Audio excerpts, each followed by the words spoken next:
flying high, you know how I feel. We've got the beauty, we've got the charm, we've got the heritage, we've got the in-house expertise. Sun in the sky, you know how I feel. It's as much an experience for the audience as it is for the artists. So a lot of artists, you know, if they haven't been into the auditorium before, there will be an intake of breath. Breeze drifting on by, you know how I feel.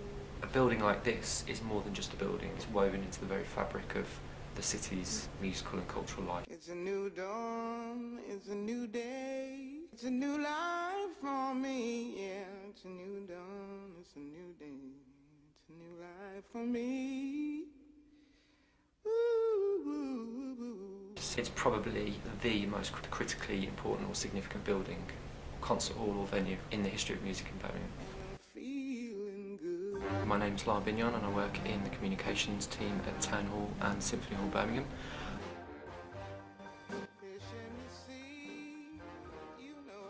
In terms of brief history of the venue, it opened in 1834 after a building period of about 10 years, I believe, and was initially built to host the triennial festivals, which were kind of like the Glastonbury classical music festivals of their day. Lots of big name conductors and orchestras appearing there. And it went on to was the #1 venue, was the only concert hall or venue for about almost 100 years in Birmingham. So it hosted lots of different concerts, recitals, also visits from heads of state, politicians, but it was primarily, always has been, always will be, a music venue. Since then, it's gone on to play host to pretty much everyone of note from the 1940s through to the 1980s, and that includes artists like Count Basie, Duke Ellington, Nina Simone, Pink Floyd, Black Sabbath, David Bowie, the Beatles, Rolling Stones, pretty much any major pop, rock, jazz, folk artist of note has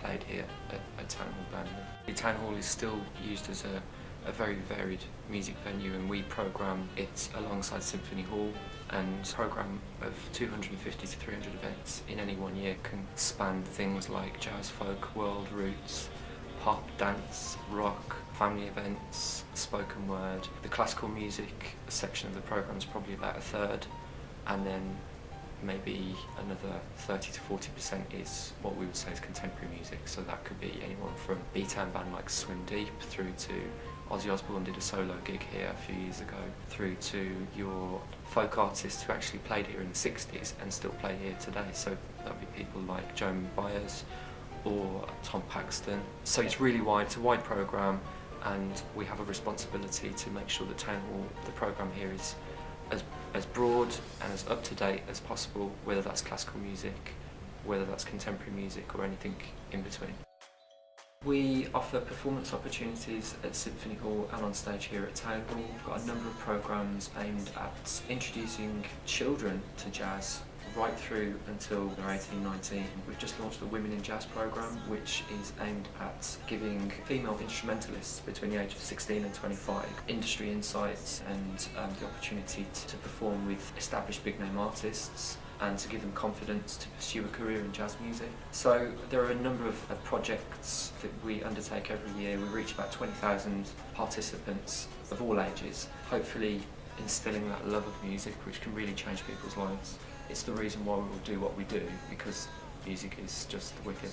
So lots of talent development, lots of support. It's not just about the halls bringing people in, it's about us taking our expertise out to parts of the city and to groups and schools, and hopefully affecting a change that will be felt for generations beyond that.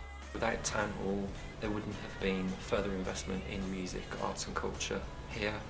We wouldn't have had, Birmingham itself as a city wouldn't have had the premieres and the great artists visiting it that it did from the 40s right through to the 1980s. The amount of artists that came here and the fans that travelled from across the UK, and the recordings that were made here, there's Pink Floyd recordings, Chris Barber recordings, some of them bootlegs, some of them official recordings. I'm really proud of artists like Jacob Banks, Lady Leisure, Laura Mavula, bands like Swim Deep, Peace, as well as everybody that's bubbling under the mainstream that don't necessarily want to be signed to a major or want to crack the mainstream market. There's lots happening here, and I hope it just keeps growing and growing.